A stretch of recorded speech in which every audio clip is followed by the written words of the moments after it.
इस वीडियो में मैं टॉप 13 क्वेश्चंस के बारे में बात करूंगा जो आप लोगों ने मुझसे पूछे हैं।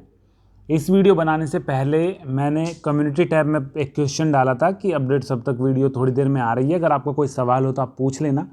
4 उनमें कमेंट मेरे पास आए हैं। प्रवीण कुमार ने पूछा है, भारती मलिक और आरसी ने जो पूछा है वो तो हम इस वीडियो में डिस्कस करेंगे। वो क्वेश्चन मैंने पहले ही लिख चुका था मैं इस वीडियो में। पविश कश्यप ने मुझे लिखा है कि भाई बैक का पेपर होगा तो वो भी सितंबर में ही होगा और रेगुलर के साथ नहीं होगा। तो मुझे 8 सितंबर से 25 सितंबर तक कुछ काम है, मतलब बाहर जा रहा हूँ मैं, और सेकंड सेमेस्टर का बैक है एक सब्जेक्ट का, तो कुछ रास्ता बता दो। तो भाई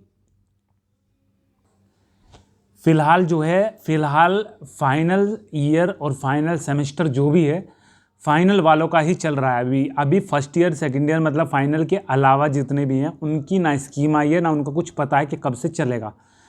ठीक है, बैक और एक्स वालों का मैं बता रहा हूँ। अगर एक्स वाला बैक वाले का है तो फाइनल ईयर वालों का, तो अभी आपकी कोई अपडेट नहीं है।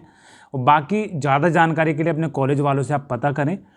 तो ये थे क्वेश्चन जो आपने मुझे जल्दी में पूछे थे, बाकी जो मैंने लिख रखे हैं वो मैंने लिख रखे हैं। और इस वीडियो को शुरू करने से पहले फिर से आपसे एक रिक्वेस्ट करना चाहूँगा कि मैंने कैटेगरी डाली है, इस पर रेड कलर में जो दिख रखा है इस तरीके से कमेंट ना करें।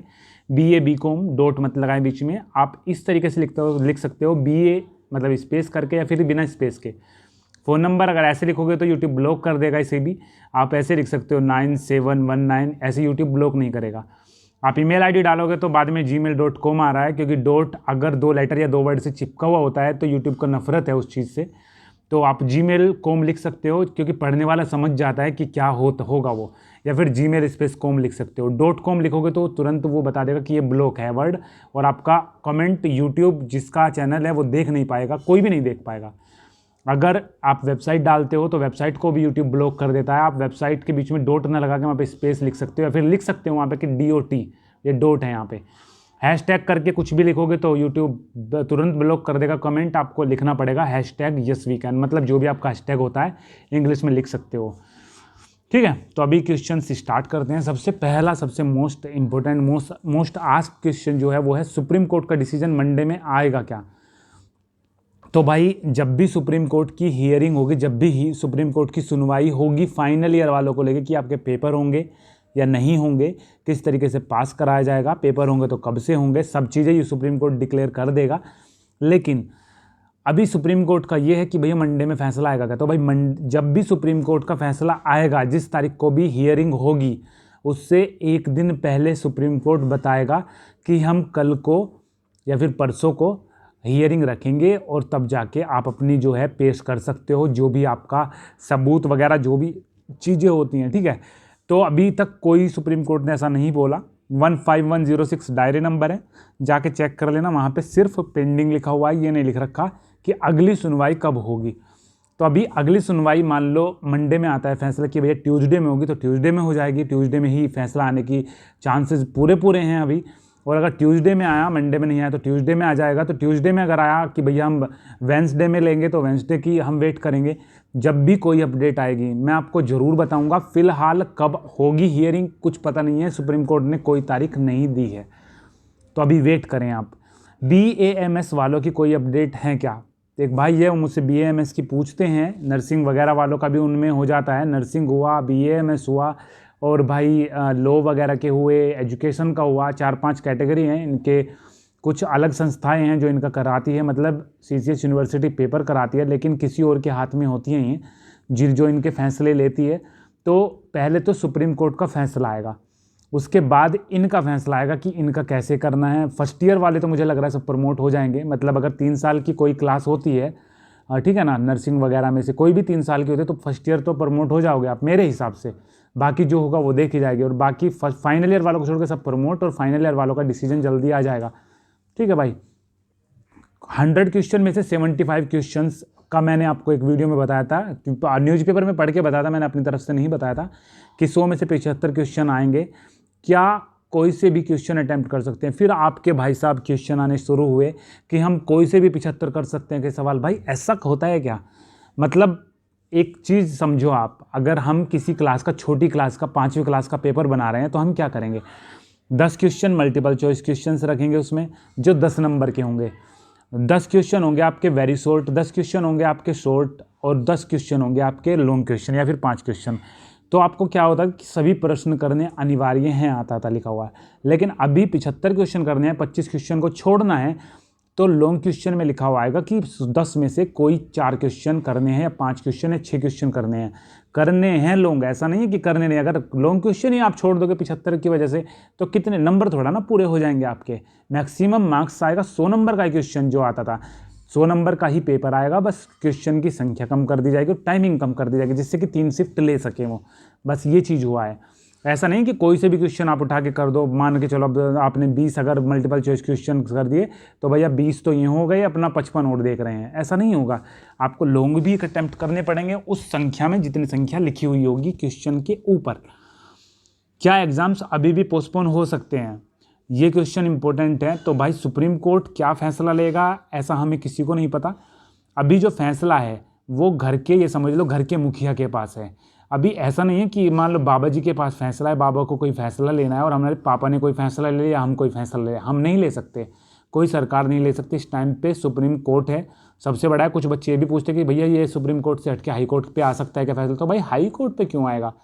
सुप्रीम कोर्ट पापा है, हाई कोर्ट बेटा है, ऐसे कैसे चला जाएगा? पापा से थोड़ा ना बेटे पे चला जाएगा फैसला। तो सबसे पहले सुप्रीम कोर्ट डिसाइड करेगा। सुप्रीम कोर्ट कर सकता है ये भी कि भैया पोस्टपोन कर दो एग्ज़ाम, और क्योंकि ट्विटर पे हो हल्ला हुआ पड़ा है कि भैया ऐसे कैसे देंगे पेपर, और बच्चे जाएंगे पेपर देने, और कोरोना वायरस अगर किसी को हो गया तो उसकी तो चलो इम्यूनिटी है, और घर परिवार में तो बड़े बूढ़े लोग हैं। तो ये सब कुछ सोच के क्या फैसला आएगा कुछ हम कह नहीं सकते, कोई भी नहीं कह सकता। जब सुप्रीम कोर्ट की हियरिंग होगी, बच्चे तो सही, अध्यापक और खुद सीसीएस भी इस चीज़ पे नज़र रखेगा कि भैया सुप्रीम कोर्ट बोलेगा क्या, ठीक है ना। तो वेट करो, सुप्रीम कोर्ट पोस्टपोन कर सकता है। अगर सुप्रीम कोर्ट ने बोल दे कि भैया पेपर पोस्टपोन होने हैं, तब बाकी सब क्लास की तरह आपको भी प्रमोट कर दिया जाएगा, और जो स्कीम है ये स्कीम का कोई मतलब नहीं रह जाएगा, ठीक है। तो स्कीम ये ऑटोमेटिकली हट जाएंगी, पोस्टपोन हो जाएंगी, और एक सीसीएस यूनिवर्सिटी अपनी ऑफिशियल वेबसाइट पे नोटिस डाल देगी कि ऐसे ऐसे बात है, जो कोरोना वायरस की जो बढ़ती मात्रा को देखते हुए हमने ये फैसला लिया है कि बच्चों के फ्यूचर को ध्यान में रखते हुए बच्चों को इस तरीके से पास कर देना चाहिए, और अपना रिजल्ट आप कुछ दिनों में 1 या 2 दिन में देख सकते हो वेबसाइट पे, और हम प्रोन्नत कर रहे हैं। बस जैसा कुछ लिखा हुआ नोटिस आपको मिल जाएगा। सुप्रीम कोर्ट का वेट करो फैसले का, तब जाके कुछ होगा। पढ़ाई मत छोड़ना, ये मत। और हाँ, मैं किसी की तरफ नहीं हूँ, ना पोस्टपोन की तरफ ना एग्ज़ाम की तरफ, तो मेरी बस ये ओपिनियन था। बीए सेकेंड ईयर का एडमिशन ऑनलाइन कब होगा? बीए सेकेंड ईयर में अगर आप हो तो भाई कॉलेज में आपका एडमिशन होगा, और कॉलेज वालों ने कर भी दिया होगा, आपको बस फीस जमा करनी है अगले साल की, बाकी कुछ दिक्कत नहीं है। फर्स्ट ईयर के एडमिशन होते हैं ऑनलाइन, और बाकी सब ऑफलाइन होते हैं, मैनुअली होता है सब कुछ, और ऑटोमेटिक होता है सब कुछ, मैनुअली नहीं होता, मैनुअली होता है फर्स्ट ईयर का सब कुछ। फिर ऑटोमेटिक हिसाब पे लग जाता है कि भैया शुरू में जैसे साइकिल सीखनी पड़ती है, नीचे की तरफ पेडल की तरफ देखते हो, लेकिन जब आ जाती है फिर तो किसी से बात करते हुए तुरंत चलते रहते हो, ऐसे ही वही है। फर्स्ट ईयर में आपको डॉक्यूमेंट जमा करो, माइग्रेशन जमा करो अगर अदर यूनिवर्सिटी को, जब एडमिशन हो गया उसके बाद तो ऑटोमेटिक चलता रहता है। फर्स्ट से सेकंड में नाम ऑटोमेटिक पहुंच जाता है रजिस्टर में, सेकंड से थर्ड ईयर में पहुंच जाता है, और अगर आप यूनिवर्सिटी नहीं पहुंचते हो तो बीए से एमए में आराम से चढ़ जाता है, किसी को पता भी नहीं चलता, बस होनी चाहिए फीस आपकी। तो अगर आप बीए सेकेंड ईयर में आए हो तो पहले तो वेट करो रिजल्ट का वेट करके, तब रिजल्ट आ जाए तो कॉलेज में बात हो तो कॉलेज में बात कर लेना, बाकी कॉलेज में बात करके उन्हें फ़ीस जमा करनी है आपको, बाकी कुछ नहीं करना। एडमिशन आपका हो चुका है, वही एडमिशन रहेगा। क्वेश्चन नंबर 6, बैक और एक्स वालों के एग्ज़ाम कब से होने की उम्मीद है?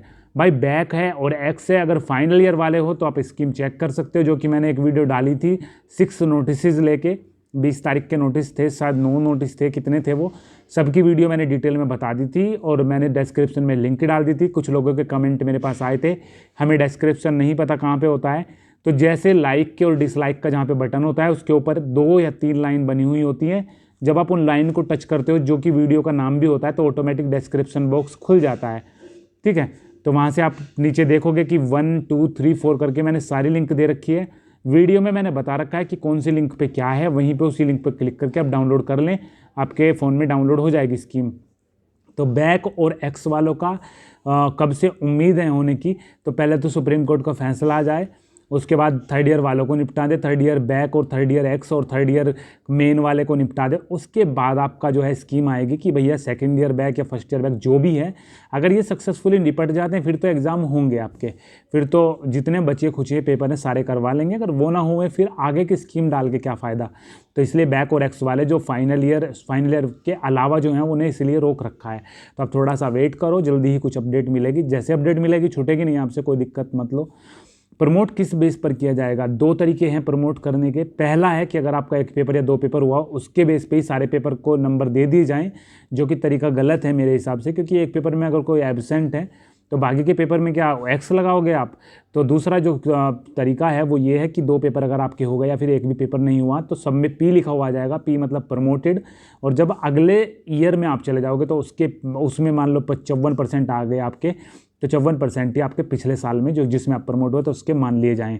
ये तरीका सही है, बच्चे मेहनत भी करेंगे इस चीज़ को देख के और बच्चों को टाइम भी मिल जाएगा कि भैया अगर नहीं पढ़े तो दो जो सेमेस्टर या फिर 2 ईयर के नंबर इसी जो है ईयर पे डिपेंड करते हैं, तो बच्चे के हाथ में होगा। और फिर भी कोई संतुष्ट नहीं हुआ मार्क्स से तो फिर हमारा जो होता है क्या बोलते हैं इम्प्रूवमेंट और बैक वगैरह का सिस्टम है हमारे पास। क्वेश्चन नंबर 8 है, मैं रेड जोन में हूँ और फाइनल ईयर है मेरा, तो क्या सुप्रीम कोर्ट के डिसीजन के बाद भी मुझे एग्ज़ाम देने ज़रूरी होंगे? सुप्रीम कोर्ट ने अगर बोल दिया भाई कि पेपर होंगे, इसका मतलब पेपर होंगे। और ये भी बोला गया है न्यूज़पेपर वगैरह में, हमने पढ़ा है, मैंने पढ़ के वीडियो भी बनाई थी उस पर, कि अगर कोई बच्चा रेड जोन में है या फिर बिहार जैसे एरिया में है या फिर ऐसी जगह पे जहाँ पे माहौल नहीं है सही और आ नहीं पाओगे पेपर देने, तो आप बाद में दे देना। मतलब स्पेशल एग्ज़ाम आपके होंगे, जब आप बोलोगे तब आपको करा दिए जाएंगे और वो बाद में हो जाएंगे, तो टेंशन वाली बात नहीं है। ये सब कुछ प्री प्लान्ड है सब कुछ, ठीक है ना।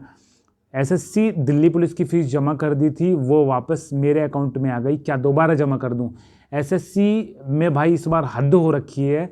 एसएससी में 100 अगर हम फॉर्म भर रहे हैं तो 90 की फ़ीस ऐसी है कि कट रही है और जमा नहीं हो रही। अब 3 चीज़ें मैंने आज की सुबह की जो लाइव वीडियो आई थी उस 3 चीज़ों के बारे में डिस्कस करी। सबसे पहला, अगर आपकी फ़ीस कट गई है, आप देखो सबसे पहले पेमेंट पे क्लिक करके ऑनलाइन ऑफलाइन ऑप्शन आएगा, ऑनलाइन पे टैप करना, ऑनलाइन पे क्लिक करने के बाद ओके करना, लिखा आ जाएगा कि a payment has been received for this reference number. इस रेफरेंस नंबर की जो फीस है वो ऑलरेडी रिसीव हो चुकी है। ऐसे में आपको करना होगा वेट, और ये वेट वाली स्कीम अभी तक की है 5 तारीख तक की। उसके बाद ये वीडियो मानने मत करना, उसके बाद नई वीडियो आएगी वो देखना। 5 सितंबर तक की मैं ये बात बता रहा हूँ, क्योंकि तब अगर उसके बाद ये वीडियो देखोगे तो आपके हाथ से सब कुछ निकल जाएगा। तो अभी की मैं बात बता रहा हूँ कि 5 सितंबर तक आपको वेट करना है कि भाई चलो हो जाएगा। 5 सितंबर तक नहीं अगर होता है तो आप ऑफलाइन चालान निकालें, जाके SBI में आके जो भी आपका लिखा आएगा चालान के ऊपर बैंक का नाम, वहाँ पे जाके 100 रुपये उसके साथ ले जा लें। जब मैटर नहीं करते, एक भाई ने मुझे पूछा था कि भाई मेरा SBI में अकाउंट नहीं है, मैं जमा कर सकता हूँ? तो भाई उससे अकाउंट से मतलब नहीं होता। आप 100 रुपये दे रहे हो उन्हें और दे रहे हो अपना वो चालान दे रहे हो, इसका मतलब है कि वो जो चालान पे नंबर लिखा हुआ है ना उस पर डालेंगे वो पैसे, वो अकाउंट उनके अकाउंट में जाएंगे, ठीक है ना। तो आपके अकाउंट है नहीं है उससे मतलब नहीं पड़ता। उसके बाद चालान ऑफलाइन जमा करना 5 तारीख तक अगर जमा नहीं हुई है, और अगर अभी जमा करने में ऑनलाइन दिक्कत हो रही है तो चालान निकालो और जमा कराओ, सबसे टेंशन फ्री काम है। हमारा क्या है कि फ़ीस जमा कर दी तो वो वापस अकाउंट में आ सकती है वेबसाइट की दिक्कत की वजह से, क्योंकि वेबसाइट जमा नहीं कर रही है। तो ऐसे में अगर आप चालान निकलवा के जमा कर लोगे तो होशियारी है, क्योंकि अगर रिफ़ंड करेंगे भी तो किसके अकाउंट में करेंगे? बैंक में थोड़ा ना डाल देंगे वो कि भैया लो आप मौज लो, आपके जिसने जमा करी है, ठीक है ना। तो अब किसी के अकाउंट में नहीं डालने के, क्योंकि जैसे कि रिजर्वेशन होता है, अगर हम रिजर्वेशन यहाँ से करते हैं तो कैंसिल हो जाता है, अगर वहाँ से होता है आपका स्टेशन खिड़की से होता है तो वहाँ से कैंसिल नहीं होता, ठीक है ना। तो ऐसे ही कुछ मामला है। दूसरा ऑप्शन है, पहला पेमेंट हो गया, दूसरा ऑप्शन है डबल वेरिफिकेशन। जो पेमेंट है डबल वेरिफिकेशन उस पर फेलियर आएगा, 5 तारीख तक ही वो वेट करना है। सक्सेसफुल आ जाए तो अच्छी बात है, नहीं तो आपको चालान निकालना है।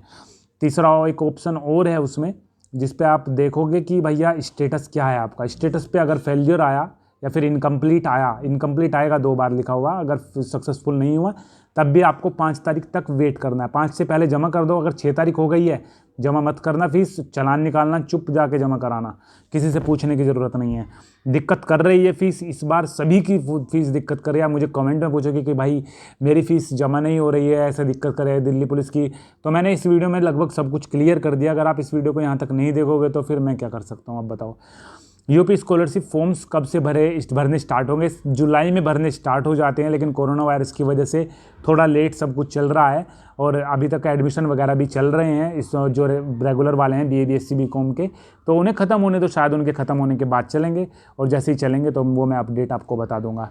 क्वेश्चन नंबर 11 है, BA फर्स्ट ईयर प्राइवेट वालों के पेपर होंगे या नहीं? भाई देखो, प्राइवेट से और रेगुलर से मतलब नहीं होता है। फाइनल ईयर वालों के पेपर होंगे और बाकी सब प्रमोट कर दिए जाएंगे। ये प्राइवेट रेगुलर सब पे डिपेंड करता है, सब पे लागू होता है, ठीक है ना। तो अगर BA प्राइवेट है, BA रेगुलर है, फर्स्ट ईयर है, मान लो फर्स्ट ईयर है तो प्रमोट हो आप। BSc सेकेंड ईयर का रिजल्ट आ गया क्या? रिजल्ट की सबसे बड़ी प्रॉब्लम है, क्योंकि अगर आप रिजल्ट वाली वेबसाइट पे जाके नोटिस में देखोगे तो वहाँ पे लिखा आएगा प्रोविजनली डिक्लेयर्ड। प्रोविजनली का मतलब होता है, मैंने आज लाइव सेशन में थोड़ा सा डिटेल में ये चीज़ें बताई थी कि प्रोविजनली का मतलब होता है, अगर आप किसी कोचिंग में जाते हो तो कोचिंग में मान लो 3 सब्जेक्ट आप पढ़ने जाते हो, फिजिक्स केमिस्ट्री मैथ। तो फिजिक्स का टीचर आया, आपने रफ में लिख दिया, उसके आगे ही आपने केमिस्ट्री का कोई टीचर आया, वहाँ आपने केमिस्ट्री लिखा और उसके नीचे लिखना स्टार्ट कर दिया। मैथ वाले टीचर आए, फिर मैथ लिख के स्टार्ट कर दिया। घर पे आके आपने वो मैथ वाला मैथ में उतार लिया, फिजिक्स वाला फिजिक्स में उतार लिया, केमिस्ट्री वाला केमिस्ट्री में उतार लिया। तो जो वहाँ पे आपने लिखा है वो कॉपी है आपकी प्रोविजनल, रफ कॉपी। और जो आपने घर पे आके फेयर में उतारा, फेयर किया उस चीज़ को, वो है आपका जो होता है, क्या बोलते हैं उसे, एक ऑफिशियल जो कॉपी होती है वो है, वो प्रोविजनल नहीं है। तो प्रोविजनल रिजल्ट का मतलब है कि वो रिजल्ट जो उनके पास सारा कॉपी में, हार्ड कॉपी में है या फिर सॉफ्ट कॉपी में है, जो अभी डिक्लेयर नहीं किया गया, वो बना लिया गया है सब कुछ, लेकिन जब वो ऑफिशियली अनाउंस हो जाए तो वो हो जाता है ऑफिशियली, ठीक है। तो BSc सेकेंड ईयर का जब आप नोटिस देखोगे तो वहाँ पे लिखा आएगा प्रोविजनली डिक्लेयर्ड। प्रोविजनली डिक्लेयर हो गया मतलब उनके पास उस चीज़ का खाका है, एक फॉर्मेट बना हुआ है। जब वो रिजल्ट आ जाएगा जिस कॉलेज का भी आएगा, तो वहाँ पे क्या होगा, प्रोविजनली डिक्लेयर्ड को हटाने के बाद वहाँ पे कोड आ जाएगा कि कॉलेज नंबर 042, कॉलेज नंबर 123, ये कॉलेज कोड है जिसका रिजल्ट आ गया है। तो आप रोल नंबर डालने के बजाय आप देख सकते हो कि आपके कॉलेज का कोड नंबर है या नहीं, और उस जो क्लास में आप हो उस कॉलेज के आगे वो है या नहीं। एक वीडियो अलग से मैं बनाऊंगा थोड़ी देर में, आपको थोड़ा सा उसमें अंदाज़ा हो जाएगा। इस वीडियो के बाद वो वीडियो आ जाएगी, ठीक है। अभी भी फिर भी कोई अगर आपको दिक्कत हो तो आप मुझे पूछ सकते हो। बाकी अभी रिजल्ट नहीं आया है, और जितने आए हैं कल मैंने अपने टेलीग्राम अकाउंट पे डाले हैं स्क्रीनशॉट, तो वहाँ पे जाकर आप देखोगे, वहाँ पे मैंने लंबी लंबी जो थी बातें बताई हैं इस बारे में ही, मतलब सारी चीज़ें मैंने जो जैसे अभी समझा रहा हूँ इस तरीके से लंबे लंबे कमेंट में समझा के बताया कि किस तरीके से आप रिजल्ट देखोगे क्या होगा, ठीक है ना। तो आप जाके उस वीडियो को चेक कर सकते हो, उस स्क्रीनशॉट और मेरे लिखे हुए को चेक कर सकते हो टेलीग्राम पे। क्वेश्चन जो लास्ट है आज का वो है, डेट शीट में ओल्ड या न्यू का क्या मैटर है? एक भाई ने थोड़ी देर पहले पूछा था, अगर आप टेलीग्राम ग्रुप से देख रहे हो तो आपको पता होगा। एक भाई ने पूछा हुआ है कि BEd में ओल्ड या न्यू का क्या मैटर है। 2 साल पहले CCS यूनिवर्सिटी ने अपनी वेबसाइट बदली थी। उसमें क्या हुआ था, जब हमने फॉर्म भरने स्टार्ट करे, मैं हमेशा बोलता हूँ कि कभी भी 3 दिन स्टार्टिंग के फॉर्म मत भरना, लास्ट डेट 3 दिन के बाद भरना, लास्ट डेट से 3 दिन पहले भरना, ये हमेशा मेरा रूल रहता है। तो जब स्टार्टिंग में मैंने बोल दिया कि 3 दिन फॉर्म मत भरना, लेकिन कुछ बच्चों ने फॉर्म भरा और वहाँ पे बोले कि भैया एक ही ऑप्शन आ रहा था सबसे पहले, लेकिन 3 दिन बाद वहाँ पे बदल गया, वहाँ पे ओल्ड और न्यू आ गया, क्योंकि वेबसाइट थी पुरानी और नई वेबसाइट बनाई गई थी। पुराने सब्जेक्ट थे उस पर, तो न्यू करके सब्जेक्ट आने लगे उस पर। मतलब पुराना मैटर तो था, मान लो आप अगर कंप्यूटर को जानते हो तो कंप्यूटर में जब हम कंप्यूटर ऑन होते हुए विंडो डाल देते हैं ना, सेटअप पे डबल क्लिक करके, तो क्या होता है वहाँ पे windows.old करके ऑप्शन बनता है। मतलब आपकी पुरानी विंडो ऑलरेडी पड़ी हुई है, आप उसे डिलीट कर सकते हो या फिर रिवर्ट कर सकते हो। मतलब अगर आपको नई विंडो पसंद नहीं आए तो उसे जो सेटअप है वो खुल जाता है पूरा। तो न्यू और ओल्ड का यही मैटर है कि वो पुरानी वेबसाइट है ओल्ड वाली, और न्यू वाली नए नए सब्जेक्ट उसमें ऐड हुए हैं। इससे कोई फ़र्क नहीं पड़ेगा अगर आपने ओल्ड या न्यू करा है तो कोई दिक्कत नहीं है। लेकिन अगर आपको पढ़नी है बुक तो आप 2 चीज़ों का ध्यान रखें।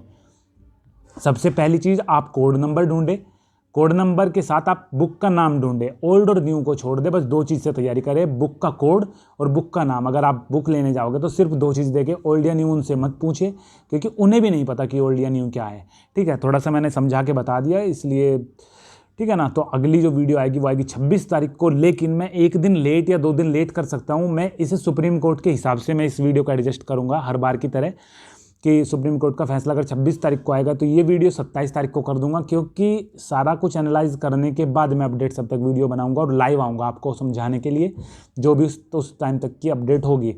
जिस दिन मैं लाइव आता हूँ उसी दिन अपडेट सब तक वीडियो होती है, और लाइव 1-1:30 बजे के आसपास आता हूँ। और आपसे मैंने टाइम पूछा था, इस बार आपने 11 बजे लाइव आने को बोला, मैं 11 बजे आ गया। एक बार और मैं वोट करा लूँगा, जो ज़्यादा वोट होंगे उसी टाइम पे मैं लाइव आऊँगा। अगर आप गूगल पे सर्च करोगे @onlineforminfo तो आपको मेरा टेलीग्राम अकाउंट भी मिल जाएगा, ट्विटर अकाउंट भी मिल जाएगा, आपको मेरे हर ऑफिशियल अकाउंट मिल जाएंगे, मेरी वेबसाइट मिल जाएगी, मेरा यूट्यूब चैनल मिल जाएगा। तो आपको मैं अलग अलग लिंक देने के बजाय आप @onlineforminfo बिना किसी स्पेस के, जैसे मैंने सर्च कर रखा है ऐसे सर्च कर लेना, तो आपको सब कुछ मिल जाएगा। और मेरे कहने से आप कुछ सर्च मत करो, आप बस टेलीग्राम पे मुझे वो कर लेना, जो बोलते हैं क्या बोलते हैं उससे ज्वाइन कर लेना, टेलीग्राम के ग्रुप में मुझे ज्वाइन कर लेना, क्योंकि वहाँ पे हमारे कुछ सब्सक्राइबर है 200 के आसपास अब हो गए। तो 200 सब्सक्राइबर जो हैं वहाँ पे ऑटोमेटिक आप अगर कुछ क्वेश्चन पूछोगे तो मतलब एक तरीके से डिस्कशन करते रहते हैं, आप उन्हें कुछ बताओ वो आपको कुछ बताएंगे, तो एक दूसरे की हेल्प हो जाती है। ठीक है, तो वहाँ पे मुझे कुछ आपसे सीखने को मिलता है, आपको मुझसे सीखने को मिलता है, तो तरीक़ा से अच्छे से चल रहा है। ठीक है, अगली जो वीडियो आएगी 26 तारीख का प्लान है, बाकी 26 से 1-2 दिन आगे पीछे हो सकती है। सुप्रीम कोर्ट देखो फैसला अभी कब तक ला रहा है, फिलहाल सुप्रीम कोर्ट का कुछ पता नहीं है। जैसे ही कोई अपडेट मिलेगी मैं आपको बताऊँगा।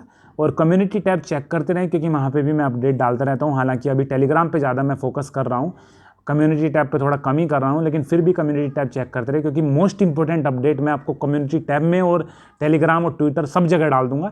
लेकिन अगर थोड़ी बहुत खबर हुई, मतलब 5 जनों ने कुछ चीज़ मुझसे पूछ ली, तो मैं उसी जगह पे डाल दूंगा जहाँ पे मुझे किसी ने कमेंट करा है। बाकी अपना ख्याल रखो, कुछ भी दिक्कत हो कमेंट कर देना। और चलो सही है, बाकी अगर किसी को कुछ पूछना है तो कमेंट मुझे कर देना, और टेलीग्राम का ध्यान से फॉलो कर लेना।